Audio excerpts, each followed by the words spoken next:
শীতে নেই শীত, অনেকেরই গায়ে নেই সোয়েটার, মাঘে ঘাম।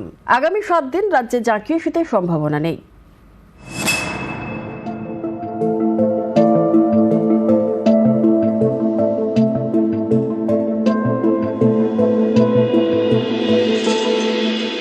একদমই ঠান্ডা নেই। গত সপ্তাহে ভালোই ঠান্ডা ছিল, তো ice cream is the respite for now. আমি জ্যাকেট নিয়েই বেরোইনি। না, ঠান্ডা একদমই লাগছে না, বরঞ্চ গরমই লাগছে। আর আইসক্রিমটা ওই জন্যই খাওয়া। এতে হালকা একটা স্কার্ফ নিয়ে ঘুরে বেড়াচ্ছি। কথাই বলে এক মাঘে শীত যায় না, মাঘের শীতে নাকি বাঘ পালায়। মাঘ আর শীত নিয়ে কত কথা। এখন মাঘ মাস, শীতকাল, কিন্তু শীত কোথায়?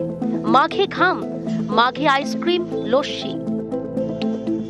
হঠাৎ করে পাল্টি খেয়ে গেল পুরোটাই, একটা ঠান্ডা, হঠাৎ করে গরমটা পড়ে গেল, এর জন্য লস্যি।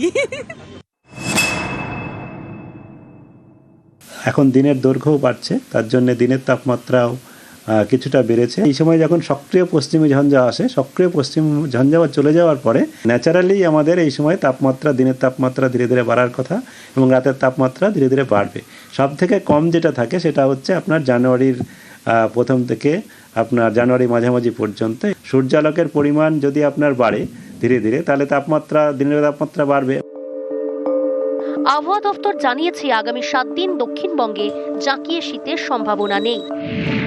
বুধবার থেকে আগামী 7 দিন রাজ্যের সব জেলায় তাপমাত্রা বাড়বে। কলকাতা এবং সংলগ্ন জেলাগুলিতে তাপমাত্রা 14 থেকে 16 ডিগ্রির মধ্যে থাকবে। পশ্চিমের জেলাগুলিতে তাপমাত্রা থাকবে 11 থেকে 13 ডিগ্রি। উত্তরবঙ্গেও বাড়বে তাপমাত্রা।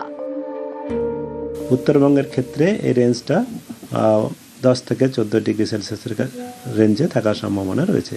তো এই তাপমাত্রা যেটা, এটা স্বাভাবিক বা স্বাভাবিকের কাছাকাছি থাকার সম্ভাবনা রয়েছে। আগামী দুদিনে সামান্য একটু বাড়তে পারে, আবার দুদিন পরে সামান্য একটু কমবে, আবার যদি আমি ডে ওয়াইজ বলি আবার তারপরে আবার একটু বাড়বে। এরকমভাবে এখন একটু ±1-2 ডিগ্রি ওঠানামার মধ্যেই থাকবে। নিউজ 18 বাংলা।